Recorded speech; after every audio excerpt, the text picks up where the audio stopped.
Pada video sebelumnya, Yonho kesal dan berkata, "Aku Yonho, ketua Guild White Tiger. Ini bukan permintaan, tapi ini adalah sebuah ancaman. Kami sudah kehilangan 9 anggota karena kejadian ini. Jadi sebagai pemimpin guild, aku berhak bertanya padamu." Menanggapi hal itu, Jinwo pun menatapnya dan berkata, "Itu tidak ada urusannya denganku. Aku sudah menyelamatkan 3 anggotamu. Kalau kau seorang pemimpin guild, seharusnya kau berterima kasih kepadaku terlebih dahulu sebelum mengancamku." Lalu mereka pun saling bertatap-tatapan. Tapi tidak lama kemudian, Yonho membenarkan perkataan Jinwo dan meminta maaf kepadanya. Lalu dalam hatinya Yonho berkata, "Dia sampai percaya diri menghadapiku. Aku harus siap kehilangan lenganku jika bertarung dengannya." Setelah itu, Yonho bertanya kepada Park Hae-jin, "Kenapa dia terlihat sangat kesal?" Park Hae-jin pun menjawab, "Aku tidak terlalu mengetahuinya, tapi setelah dia mengalahkan bos monster, dia mengucapkan sesuatu 3 kali di depan mayat bos monster tersebut." Lalu Yonho bertanya ke manajer Ahan, "Mengapa kau belum merekrutnya? Lakukan secepatnya, aku akan memberikanmu dukungan penuh. Jadi bawa orang itu ke guild kita bagaimanapun caranya." Mendengar hal itu, manajer Ahan pun merasa lega, karena penilaiannya terhadap Jinwo tidak salah. Scenes berpindah terlihat Jinwo yang sedang berada di dalam mobil. Ia mengingat kejadian di dalam dungeon. Di sana dia gagal mengekstrak bayangan Baruka. Dia menganggap perbedaan kekuatan dirinya dan Barukalah yang membuatnya gagal mengekstraknya. Tapi setidaknya dia merasa lega karena berhasil mendapatkan dagger milik Baruka. Dagger itu adalah item kelas A yang memiliki sihir peringan dan membuat penggunanya dapat bergerak lebih cepat. Tidak lama kemudian Jinwo pun sampai di apartemen Songyi. Di sana Songyi berterima kasih kepada Jinwo dan mengatakan, "Aku akan menemuimu lagi nanti." Mendengar hal itu, Jinwo pun tidak mengerti dengan perkataannya. Tapi setelah melihat jam, dia pun menyadari kalau saat ini sudah jam 3 pagi, jadi nanti mereka akan melakukan raid lagi dengan Yojinho. Singkat cerita, siang harinya terlihat Jinwo sudah berada di dalam mobil bersama Yojinho. Di sana Jinwo menelepon Song-i dan berniat menjemputnya. Mendengar hal itu, Yojinho pun terkejut karena Jinwo memiliki nomor Han Song-i dan berbicara sangat akrab. Di sana Yojinho berencana memanggil Han Song-i dengan sebutan Nunim, yang artinya adalah kakak perempuan. Tapi di sana Jinwo menjelaskan kalau Song-i adalah teman adiknya. Tidak lama kemudian datang Han Song-i. Lalu terlihat ekspresi kocak Yojinho yang mendengar obrolan Jinwo dan Han Song-i. Di sana Yojinho mendengar kalau mereka baru pulang jam 3 pagi, ia mengira kalau Jinwo dan Han Song-i melakukan hal yang biasa dilakukan oleh sepasang kekasih. Di sana Yojinho mengatakan kalau Song-i masih gadis kecil, tapi Jinwo menjawab dengan ekspresi yang biasa saja. Melihat hal itu, Yojinho pun menyuruh untuk melupakannya. Lalu dalam hatinya berkata, "Dia tidak normal, aku harusnya tidak menilainya dengan standar tinggiku." Singkat cerita, terlihat prajurit bayangan yang sedang membantai monster golem di dalam dungeon. Dan tentunya Yojinho yang melihatnya pun terkejut karena ini pertama kalinya dia melihat prajurit bayangan milik Jinwo. Lalu di sana Jinwo pun menjelaskan kalau prajurit bayangan itu adalah skill miliknya. Mereka bisa bertarung untukku dan melakukan tugas lainnya sesuai yang aku perintahkan. Mendengar hal itu, Yojinho pun merasa putus asa dan merasa tidak berguna. Ia berkata, "Setidaknya biarkan aku yang mengumpulkan kristal sihirnya." Melihat ekspresi Yojinho yang lucu, Jinwo pun hanya tersenyum. Scenes berpindah, sebuah dungeon rank A muncul di negara Amerika Serikat bagian timur. Di sana seorang hunter berperingkat A yang bernama James merasa ketakutan karena melihat seluruh pasukannya sudah dikalahkan. James menganggap orang yang mengalahkannya itu adalah monster yang dapat merubah wujudnya menjadi manusia. Ia berkata, "Sejak awal kami tidak menemukan satupun monster di dalam dungeon. Aku pikir akan ada yang muncul, tapi aku tidak mengira kalau monster semacam ini akan muncul di ruang bos. Monster ini sangat kuat, aliran sihir yang keluar dari tubuhnya bahkan setara dengan dungeon rank A." Kemudian monster itu mendekati James dan menyuruhnya untuk tenang. Ia menjelaskan kalau dirinya ini adalah manusia dan bukan monster. "Aku tidak mengerti kenapa kalian menyerangku, tapi aku tidak membunuh mereka dan hanya membuat mereka pingsan. Aku adalah orang Korea dan cuma ingin pulang."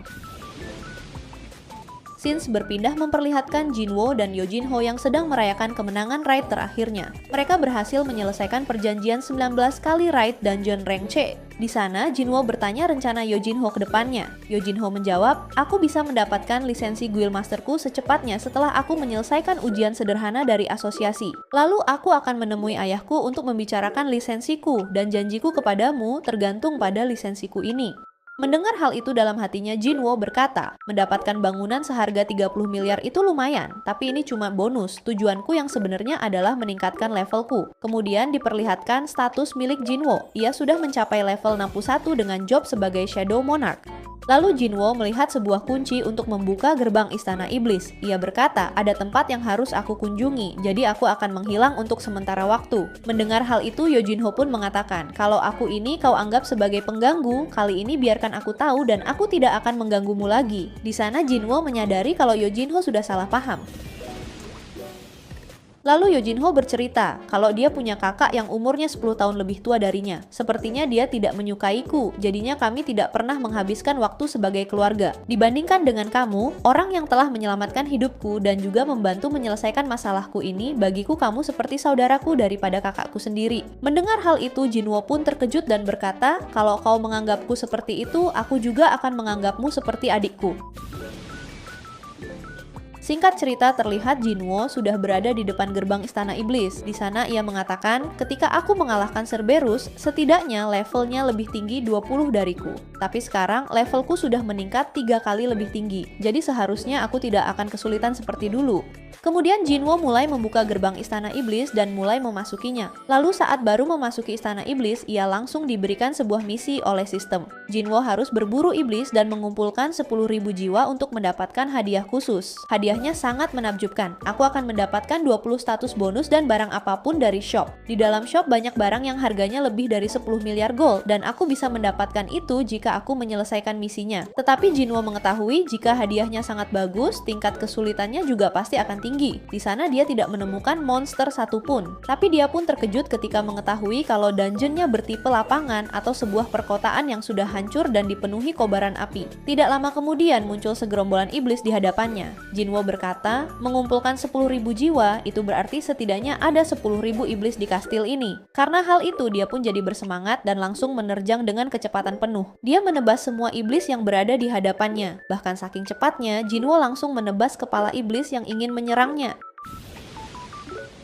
Scenes berpindah di sebuah ruang makan keluarga Yojinho. Di sana, Yojinho ingin mengelola guild milik ayahnya. Yojinho mengetahui kalau ayahnya tidak ingin mengundang orang lain untuk menjadi ketua guild karena memiliki resiko yang sangat tinggi. Lalu tidak lama kemudian datang seorang hunter yang bernama Go Young-wan. Dia adalah orang yang selamat dari kejadian gerbang merah serikat White Tiger. Di sana dia menceritakan kalau ada hunter perempuan yang masih SMA dan hunter Sung Jinwo. Mendengar hal itu, Yojinho pun terkejut setelah mengetahui kalau Jinwo memasuki gerbang merah. Di sana Go Young-wan melanjutkan ceritanya. Dia sangat berterima kasih kepada Jinwo karena berkatnya mereka semua bisa selamat. Kemudian ayahnya Yojinho mengatakan, kamu pasti sudah tahu aku mencari hunter yang berkualitas. Aku langsung menginvestigasinya setelah mendengar kemungkinan ada pihak ketiga. Tapi aku tidak menyangka akan menemukan namanya dalam list anggota raidmu. Kamu mendapatkan lisensi Guildmaster dengan bantuan dari Sung Jinwo kan? Di sana Yojinho mengakuinya dan dalam hatinya berkata, ini tidak ada bedanya dengan kakakku yang juga menerima bantuan dari orang lain. Ayahku tidak memiliki alasan untuk memilihku. Namun di sana Yojinho tetap mencoba supaya ayahnya mau menyerahkan guild Yojin kepadanya. Tapi ternyata ayahnya menerimanya dan membuat Yojinho terkejut. Di sana ayahnya menyuruhnya untuk merekrut Sung Jinwo ke dalam guild Yojin. Mendapatkan kesempatan seperti itu, Yojinho pun menerimanya dan akan melakukan yang terbaik.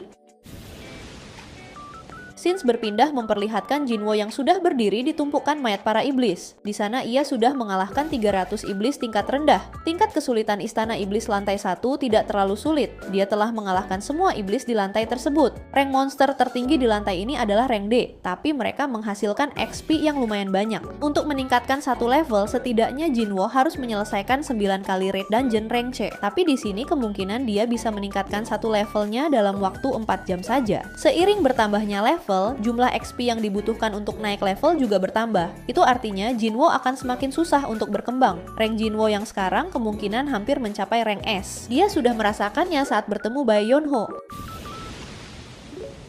Scenes berpindah di Departemen Hunter Amerika Serikat yang berada di Washington. Di sana terlihat beberapa orang dari Departemen para Hunter sedang membicarakan orang yang berada di dalam sel kaca itu.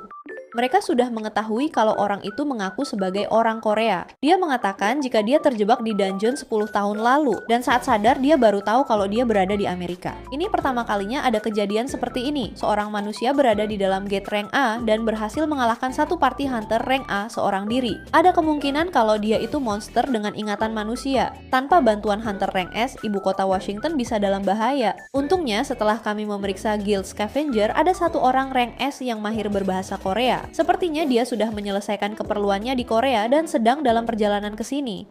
Scenes berpindah memperlihatkan Wang Dongsu yang sedang berjalan di sebuah bandara yang berada di Amerika. Di sana dia terlihat sangat kesal karena gagal membunuh Jinwo dengan tangannya sendiri. Di sini Dongsu tidak mengetahui kalau sebenarnya Jinwo berhasil selamat dari gerbang merah. Sepertinya dia mengira kalau Jinwo sudah mati di dalam gerbang merah tersebut.